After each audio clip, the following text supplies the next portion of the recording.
अस्सलामुअलैकुम दोस्तों, पिछले 24 घंटों के अंदर दुनिया का पूरा नक्शा ही बदल कर रह गया है। सबसे पहले अब तक की सबसे बड़ी खबर देते हैं कि ईरान के supreme leader Sayyid Ayatollah Ali Khamenei Israeli हमले में शहीद हो चुके हैं। ईरान के सरकारी मीडिया ने भी आयतुल्लाह खामनाई की शहादत की तस्दीक कर दी है। बिस्मिल्लाहिर्रहमानिर्रहीम। रूह बुलंद पीशवाए मिल्लत बुजुर्ग ईरान व आज़ादी ख़्वाहान जहान व उम्मत इस्लामी हज़रत इमाम ख़ामेनेई क़द्दसल्लाहु नफ़्सहु ज़किय्या बिमलकूत अअला पेवस्त। वो अपने दफ्तर में ही मौजूद थे और उनके साथ ही उनके 12 से 15 बहुत ही करीबी साथी भी मौजूद थे और वो भी इस हमले में शहीद हो चुके हैं, जहां इसराइल ने फजाई हमला किया और उनको शहीद कर दिया। उनकी शहादत पर ईरान में 40 रोजा सोग का ऐलान किया गया है और साथ ही ईरानी अफवाज ने उनकी शहादत का सख्त तरीन बदला लेने का ऐलान भी कर दिया है। और अब तक की ताज़ा तरीन इत्तलात के मुताबिक अली लारिजानी को ईरान का नया सुप्रीम लीडर मुंतखब कर दिया गया है, क्योंकि अली लारिजानी का नाम अली खामनाई की वसीयत में मौजूद था। याद रहे कि अली लारिजानी आयतुल्लाह खामनाई के करीबी साथी और सिक्योरिटी काउंसिल के सरबराह भी हैं। इसके अलावा वो बहुत से हसास मामलात को भी संभाल रहे हैं और हंगामी इख्तियारात भी उन्हीं के पास हैं। इसके अलावा उनके बेटे और उनकी बहू भी इजरायली हमलों में शहीद हो चुके हैं और साथ ही शहीद होने वालों में वजीर दिफा अमीर नसीबजादा और पासदाराने इनकलाब के सरबराह मोहम्मद पाकपूर के नाम लिए जा रहे हैं। पहले बात हो रही थी कि ईरान और अमेरिका के दरमियान जो ताल्लुकात खराब हैं, शायद ये दोनों मुल्क आमने सामने होंगे,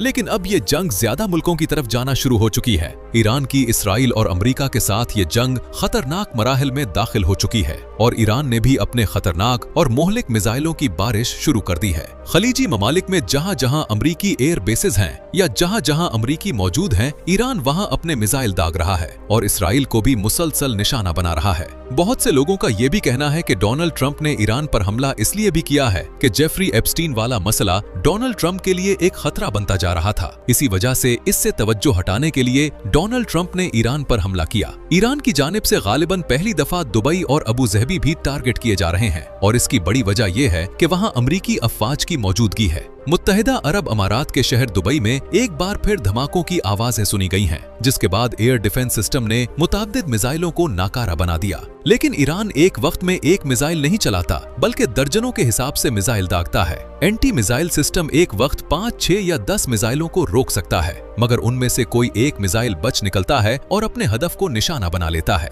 रिपोर्ट्स के मुताबिक दुबई के इलाके जमेरा पार्क और सिटी वॉक के करीब धमाकों की आवाजें आईं। जमेरा पार्क दुबई का एक पोश और हाई वैल्यू एरिया समझा जाता है। दुबई का एक बड़ा और महंगा होटल है फेयरमोंट पाम होटल। ये दुबई के एक पोश इलाके में वाक़ है और महंगे तरीन होटलों में शुमार होता है। वहाँ ईरान ने एक मिसाइल दागा है। मिसाइल हमले के बाद ईरानी मीडिया के मुताबिक दावा किया जा रहा है कि वहाँ अमरीकी मौजूद थे। बहरेन में भी एक बड़ी इमारत को निशाना बनाया गया है। बहरेन में जो अमरीकी एयरबेस और फौजी तंसीबात हैं, ईरान वहाँ भी मुसलसल मिसाइल हमले कर रहा है। दुबई के तमाम एयरपोर्ट्स को हाई अलर्ट पर कर दिया गया है और तकरीबन तमाम परवाजें मनसूख कर दी गई हैं। लोग इतनी बड़ी तादाद में फ्लाइट रेडार ऐप पर परवाजें ट्रैक कर रहे थे कि वो ऐप ही क्रैश हो गई। ईरानी वजीर दिफा का कहना है कि जिस जिस मुल्क के अमरीकी एयरबेस से ईरान को निशाना बनाया जाएगा, ईरान वहां जवाब देगा। पाकिस्तानी वजीर आजम ने ईरान पर हमले की मजम्मत और इसराइल के खिलाफ बयान जारी किया है, ताहम अमरीका के खिलाफ बराह रास्त अभी तक कोई बयान सामने नहीं आया। इसराइल की जानिब से ईरान में एक लड़कियों के स्कूल को भी निशाना बनाया गया। जब ये हमला हुआ तो स्कूल के अंदर तकरीबन 170 स्टूडेंट्स मौजूद थीं। अब तक की इत्तलात के मुताबिक फजाई हमले के नतीजे में कम से कम 55 अफराद जाबहक और तकरीबन 60 जख्मी हुए हैं, जिनमें तालिबात और स्कूल का अमला भी शामिल था। इसराइली फौज का कहना है कि तेहरान में इनके हमलों का हदफ वो मकामात थे जहां आला ईरानी सियासी और सिक्योरिटी शख्सियात जमा थीं। एक बयान में इसराइली फौज ने वजाहत की कि ईरान में आज होने वाली कार्रवाई की तैयारी कई माह के दौरान की गई, जिसमें इंटेलिजेंस एजेंसी ने इस बात पर तवज्जो दी कि वो मौका कब आएगा जब ईरान की हुकूमती, सियासी और सिक्योरिटी क़यादत इकट्ठी होगी और हम हमला करेंगे। एक और बड़ी खबर ये भी है कि ईरान ने आबनाए हरमस को बंद कर दिया है, जिससे दुनिया को तेल की सप्लाई मुतासिर होगी। दुनिया के खाम तेल का तकरीबन 5वां हिस्सा आबनाए हरमस से गुजरता है। ये तकरीबन 40 किलोमीटर का इलाका है जहां से सऊदी अरब, यूएई, कुवैत, कतर और ईरान जैसे ममालिक का तेल दुनिया तक पहुंचता है। इसके बंद होने से पूरी दुनिया को झटका लगेगा, तेल की सप्लाई मुतासिर होगी और कीमतों में इजाफे का खदशा है। कतर में अल अदीद एयरबेस, जो एक बड़ा अमरीकी अड्डा है, वहां वहाँ भी शदीद नुकसान की इत्तलात हैं। बहरैन, कुवैत और दीगर खलीजी ममालिक में जहाँ जहाँ अमरीकी तंसीबात हैं, वहाँ हमलों की खबरें आ रही हैं। ईरान ने अपनी जवाबी कार्रवाई को ऑपरेशन वादा सादिक 4 का नाम दिया है और इसराइल पर मिसाइल दागने का सिलसिला जारी है। इसराइल में मुतअद्दिद वार्निंग अलर्ट्स जारी हो चुके हैं और शहरियों को बैंकरों में जाने की हिदायत की गई है, जबकि इसराइल के दारुल हुकूमत तिल अबीब के साथ साथ और भी बहुत से शहरों में ईरानी मिसाइलों के लगने की वजह से तबाही की खबरें आ रही हैं। चाइना, रशिया, ऑस्ट्रेलिया और स्पेन ने भी ईरान के मौकिफ की हिमायत की है और अमरीका और इसराइल को अपने हमले बंद करने का कहा है। जंग कभी भी किसी मसले का मुस्तकिल हल नहीं होती, इससे सिर्फ तबाही, जानी नुकसान और मईशती बोहरान जन्म लेते हैं। ममालिक कमजोर होते हैं और आम शहरी सबसे ज्यादा मुतासिर होते हैं। तमाम ममालिक को चाहिए कि वो सब्र, तहम्मुल और दानिशमंदी से काम लें। मौजूदा कशीदा सूरत हाल में इश्तियाल अंगेजी के बजाय सिफारतकारी, मुज़ाकरात और बैनुल अक़वामी क़वानीन के दायरे में रहते हुए मसाइल का हल तलाश किया जाए। अल्लाह ताला से दुआ है कि अल्लाह ताला तमाम मुसलमानों की हिफाजत फरमाए और दुश्मनों के प्लान्स को फेल करते हुए उनको नीज़ तो नाबूद फरमाए और मुस्लिम हुक्मरानों को आपस में इत्तेहाद, इत्तिफाक और भाईचारा अता फरमाए। आमीन। चलिए दोस्तों, अब आपको ईरान की सैर करवाते हैं कि जंग से पहले ईरान कैसा था, वहाँ की जिंदगी कैसी थी और वहाँ के मुकद्दस मकामात कौन कौन से हैं। इस मुल्क के बारे में शायद आपके ख्यालात अच्छे ना हों, क्योंकि मीडिया इस मुल्क की बहुत ही मनफी तस्वीर दिखाता है। दुनिया समझती है कि ये मुल्क कोई रेगिस्तान है और दहशतगर्दी से भरा हुआ है। लेकिन इससे पहले कि आप इस बात पर यकीन करें, हम आपको लेकर चलते हैं हकीकत की तरफ। तो जल्दी से वीडियो को लाइक, शेयर और चैनल को सब्सक्राइब जरूर कर लें।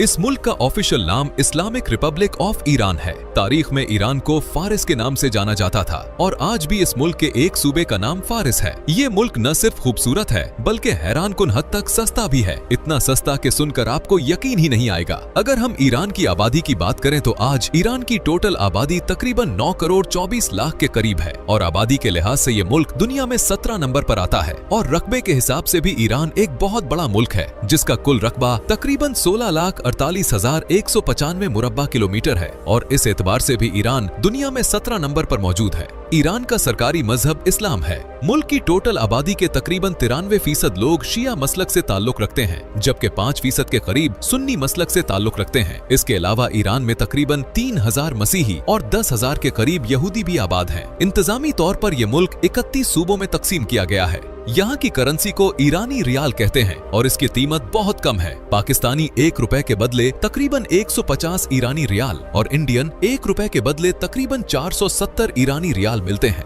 अगर ईरान की सरहदों की बात करें तो ये कई अहम ममालिक से मिलती हैं। शुमाल में आर्मीनिया, अजरबैजान, तुर्कमानिस्तान और कैस्पियन सी, मशरक में अफगानिस्तान और पाकिस्तान, मगरिब में इराक और तुर्की, जबकि जनूब में गल्फ ऑफ ओमान और पर्शियन गल्फ के तवील और खूबसूरत साहिल मौजूद हैं। दोस्तों, एक अहम बात यह है कि ईरान में वीजा या मास्टर कार्ड काम नहीं करते क्योंकि अमरीकी बैंक यहाँ बंद है। इसलिए सयाहों को डॉलर या नकद ईरानी करेंसी साथ ले जाना पड़ती है। अलबत्ता इसके बावजूद ईरान के मकामी लोगों के लिए उनका अपना एक जदीद बैंकिंग और ATM सिस्टम मौजूद है और यहाँ छोटी से छोटी दुकान पर भी डिजिटल पेमेंट की सहूलत मिल जाती है। दोस्तों, ईरान की तारीख बहुत ही पुरानी है। कदीम जमाने में ईरान को पर्शिया कहा जाता था और इस सरजमीन पर दुनिया की बड़ी बड़ी सल्तनतों ने हुकूमत की। वक्त गुजरता रहा और फिर 1979 में ईरान की तारीख में इस्लामी इनकलाब आया। इस इनकलाब की क़यादत रूहुल्लाह खुमैनी ने की और इसी इनकलाब के नतीजे में शाह ईरान मोहम्मद रजा पहलवी की हुकूमत खत्म कर दी गई। मोहम्मद रजा पहलवी को अमरीका का कठपुतली हुक्मरान समझा जाता था। इसी साल 4 नवंबर 1979 को एक और बड़ा वाकया पेश आया जब ईरानी तलबा ने तेहरान में अमरीकी सफारत खाने पर कब्जा कर लिया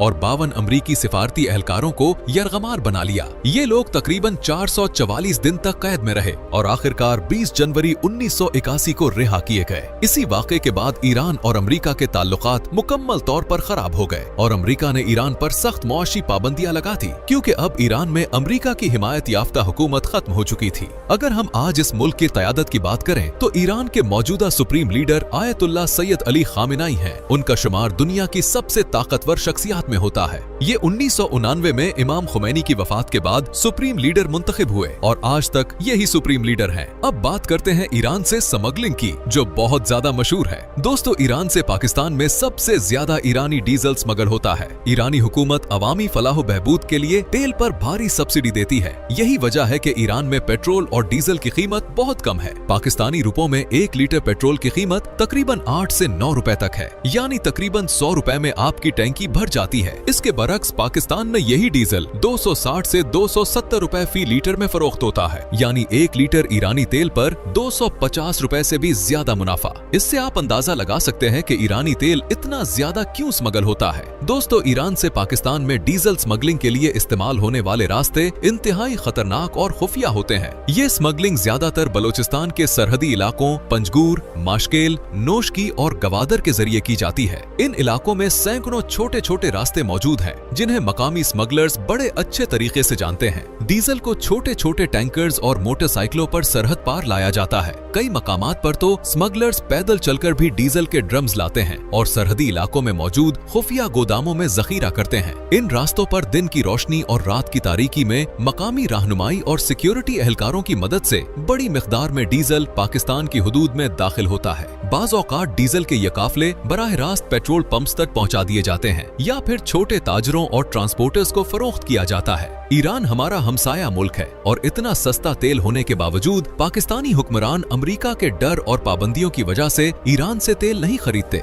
जबकि दूसरी तरफ चाइना, वेनेजुएला और कई दूसरे ममालिक खुल्लम खुल्ला ईरान से तेल खरीद रहे हैं और अपनी अवाम के फायदे का सोचते हैं। लेकिन वहीं पर पाकिस्तानी हुक्मरान अपनी अवाम को रोज बरोज महंगाई और तंग जिंदगी की तरफ धकेल रहे हैं और खुद ऐशो इशरत की जिंदगी गुजार रहे हैं। दोस्तों, ईरान का दारुल हुकूमत तेहरान है, जो न सिर्फ इस मुल्क का सियासी मरकज है बल्कि मुआशी सरगर्मियों का भी सबसे बड़ा मरकज समझा जाता है। ताज़ा रिपोर्ट्स के मुताबिक ईरान की मजमूई जीडीपी तकरीबन $355 बिलियन के करीब है, जबकि यहाँ रहने वाले एक आम शहरी की सालाना आमदनी तकरीबन $4500 बनती है। अगर ईरान और पाकिस्तान के ताल्लुकात की बात की जाए तो ये रिश्ता सिर्फ हमसायगी तक महदूद नहीं बल्कि मजहबी लिहाज से भी बहुत गहरा और मजबूत है। पूरा साल पाकिस्तान से हजारों जायरीन ईरान का सफर करते हैं, क्योंकि इस मुल्क में अहले बैत की मुकद्दस हस्तियों और बहुत से औलियाए किराम की कब्रें और मुकद्दस मकामात मौजूद हैं। इन्हीं मुकद्दस मकामात में सबसे अहम मशहद शहर है, जहां अहले तशय्युअ के अकीदे के मुताबिक 8वें इमाम रजा रहमतुल्लाह अलैह का रोजा मुबारक मौजूद है। इनका असल नाम अली बिन मूसा था और आप हजरत इमाम मूसा काजिम रहमतुल्लाह अलैह के फर्जंद थे। आपको 818 ईस्वी में जहर देकर शहीद कर दिया गया था। आपका रोजा आज दुनिया के बड़े मुकद्दस मकामात में शुमार होता है, जहाँ हर साल लाखों जायरीन हाजिरी देते हैं। अगर हम ईरान में रहने वाली अकलियतों की बात करें तो यहूदियों की ज्यादातर आबादी अस्फहान, हमदान और तेहरान के आसपास के इलाकों में रहती है और ये लोग कई सौ सालों से ईरान में आबाद हैं।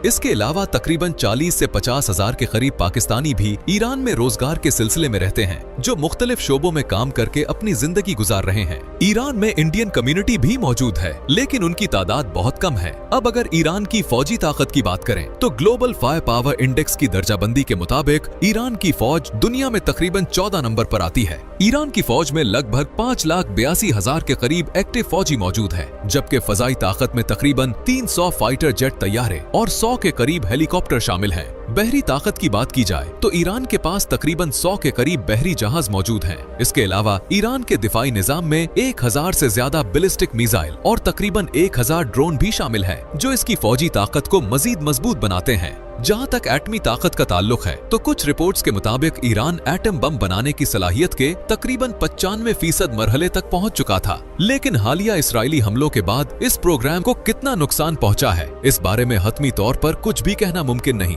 क्योंकि इसकी दुरुस्त मालूमात अभी सामने नहीं आ सकी। तेहरान ईरान का दारुल हुकूमत और सबसे बड़ा शहर है। ये शहर ईरान के शुमाल में वाक़ है और इसके पीछे अलबुर्ज पहाड़ों की खूबसूरत कतार है, जिसकी वजह से यहाँ का मौसम बाकी शहरों के मुकाबले में ज्यादा खुशगवार रहता है। तेहरान में देखने के लिए बहुत से मकामात हैं। उनमें सबसे पहले आता है ग्रैंड बाजार। ये ईरान का सबसे मशहूर, कदीम और मसरूफ तरीन बाजार है और इसे तेहरान का दिल भी कहा जाता है। दोस्तों, ये कोई आम बाजार नहीं बल्कि एक पूरा शहर है, जहाँ लंबी लंबी गलियां, सैकड़ों दुकानें, गोदाम, मसाजिद और कारवांसराय मौजूद है। इस बाजार में आपको हर चीज मिल जाती है, जैसे कालीन, खुश्क मेवाजात, सोना, चांदी, कपड़े, मसाले, बर्तन और रोजमर्रा इस्तेमाल की अशिया। ईरान के ड्राई फ्रूट्स और कालीन बहुत कम कीमत और आला मयार के मिलते हैं। यही वजह है कि सिर्फ मकामी लोग ही नहीं बल्कि सयाह भी बड़ी तादाद में यहाँ आते हैं। इसके बाद आता है मीलाद टॉवर। ये ईरान का सबसे बुलंद टॉवर और शहर की पहचान है। ये टॉवर तकरीबन 435 मीटर ऊंचा है और इसे दुनिया के 6 बड़े टेलीकम्युनिकेशन टॉवर्स में शुमार किया जाता है। इस टॉवर से शहर के हर पहलू का मंजर देखा जा सकता है, चाहे वो बुलंद इमारतें हों, मसरूफ सड़कें या अलबुर्ज पहाड़।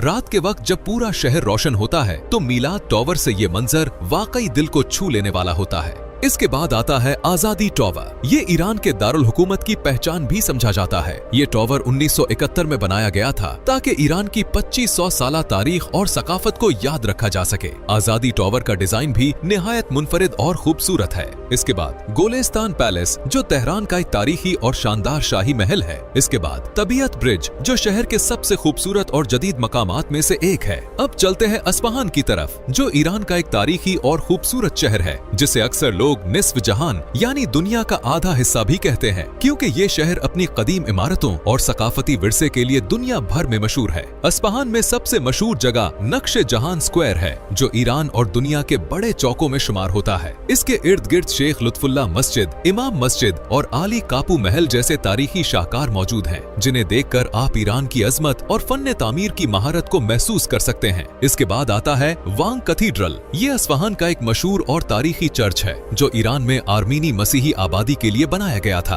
दोस्तों, वांग कैथीड्रल की खास बात यह है कि यहाँ की दीवारें और छतें रंगीन नक्शो निगार से मुज़य्यन हैं, जिनमें मजहबी मनाजिर और आर्मीनी सकाफत की झलक दिखाई देती है। अब चलते हैं शिराज की तरफ। ये ईरान का एक तारीखी और खूबसूरत शहर है जो अपनी कदीम तारीख, बागात और शायरी के लिए मशहूर है। दोस्तों, शिराज को अक्सर ईरान का शहर शायरी और अदब कहा जाता है क्योंकि यहाँ 2 बड़े और मशहूर फारसी शायरों हाफिज शिराजी और सादी शिराजी की कब्रें मौजूद हैं जो दुनिया भर में मशहूर हैं। इसके बाद आती है मस्जिद नासिरुल मुल्क जो शिराज की सबसे खूबसूरत और मशहूर मस्जिद है, जिसे आम जबान में पिंक मस्जिद भी कहा जाता है। दोस्तों, ये मस्जिद अपने रंगीन शीशों, खूबसूरत गुंबद और आर्किटेक्चर की वजह से दुनिया भर में मशहूर है। सबसे खास बात यह है कि सुबह के वक्त सूरज की रोशनी जब मस्जिद के रंगीन शीशों से गुजरती है तो मस्जिद के अंदर हर तरफ रंगों की एक जादुई दुनिया बन जाती है जो देखने वाले को हैरान कर देती है। इसके बाद आती है होली शराइन ऑफ शाह चराग जो शिराज का एक मुकद्दस और मशहूर इस्लामी मकाम है जो शिया मसलक के लोगों के लिए बहुत अहमियत रखता है। ये वो जगह है जहाँ हजरत अहमद बिन मूसा आराम फरमा है जो इमाम मूसा काजिम के बेटे और हजरत इमाम रजा के भाई थे। इसके अलावा यज़्द, काशान, तबरेज और कुम शहर भी बहुत मशहूर हैं। दोस्तों, ईरान में नाइट लाइफ भी बहुत खूबसूरत होती है। ईरान के बड़े शहर जैसे तेहरान, शिराज और अस्फहान में लोग शाम के वक्त पार्क्स, कैफे, रेस्टोरेंट और शॉपिंग मॉल्स में आकर वक्त गुजारते हैं। रात के वक्त कदीम बाजारों और तारीखी मकामात के आसपास की सैर भी आम है, जहां कुछ जगहों पर लाइव म्यूजिक या सकाफती तकरीबात भी मुनक्किद होती हैं, जो ईरान की मकामी सकाफत का लुत्फ देती है। दोस्तों, ये थी आज की हमारी इंफॉर्मेटिव दिलचस्प वीडियो। आपको वीडियो कैसी लगी कमेंट्स में जरूर बताइएगा और नए आने वाले दोस्तों से गुजारिश है कि हमारे चैनल को सब्सक्राइब और लाइक जरूर कीजिएगा। अगली वीडियो तक अल्लाह हाफिज।